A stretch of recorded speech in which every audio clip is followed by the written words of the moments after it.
માંડવી તાલુકાના વડોટી ડેમના કામમાં ભ્રષ્ટાચાર થયેલ છે તેની તપાસ એજન્સી દ્વારા કરવામાં આવે એવી માંગ સાથે રજૂઆત કરવામાં આવી અને કામ બાકી છે અડધું બિલ ચૂકવવામાં આવ્યું એ તપાસનો વિષય છે. જય સંવિધાન.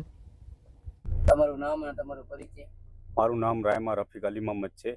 માંડવી તાલુકા કોંગ્રેસનો ઉપપ્રમુખ છું ને મારી રજૂઆત એવી છે કે વણોટી ડેમમાં જે ભ્રષ્ટાચાર થયેલ છે, લગભગ 3 મહિના થયા મારી લડત ચાલુ છે. 80 લાખ રૂપિયાનું કામ મંજૂર થયેલ છે, એમાં 20% કામ થયેલ છે.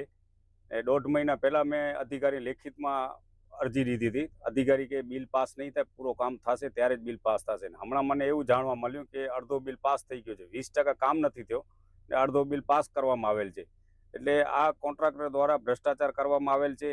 બીજો વિજયસાગર ડેમમાં એમનું કામ ચાલુ છે, ડેપામાં પણ એમનું કામ ચાલુ છે. પછી આપણે રાજણા ડેમમાં એમાં પણ 2 કરોડ ઉપરનું કામ હતું, એમાં ઘણો ભ્રષ્ટાચાર થયેલ છે. કાલે મેં રાજણામાં પણ અમુક ખેડૂતોનું જે મશીન લાગેલ છે એમાં પણ મેં તપાસ કરી તો મને એવું જાણવા મળ્યું કે આ અમુક અધિકારીઓ દ્વારા ભ્રષ્ટાચાર કરવામાં આવેલ છે. અમુક લીગલી મશીન છે, અમુક અનલીગલી છે, એમના પણ પૈસા આ લોકો ઉઘરાવે છે એવી મારા કને સંપૂર્ણ માહિતી છે ને પુરાવા પણ છે.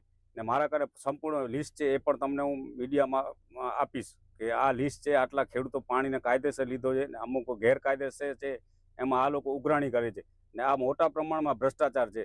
એ કંત્રાટી દ્વારા બીજા લોકો થ્રુ કહેવામાં આવે છે કે જાઓ તમારે થાય કરી લેજો, તમે કલેક્ટરમાં અરજી કરો, જિલ્લા વિકાસ અધિકારીમાં અરજી કરો કે ગાંધીનગર કરો, મારો બિલ પાસ થઈ જશે, મારો કામ સંપૂર્ણ પૂર્ણ થઈ ગયો છે.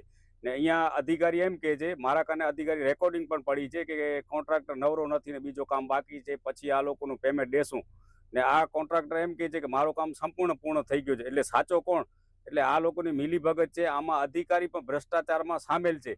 આ લોકો પર કાયદાકીય કાર્યવાહી નહીં થાય ને કામ સંપૂર્ણ પૂર્ણ નહીં થાય ને આ લોકો બિલ લેશે તો હું કાયદેસરની કાર્યવાહી કરીશ અધિકારી ઉપર ને ઉપવાસ ઉપર બેસીશ કચેરીની બહાર.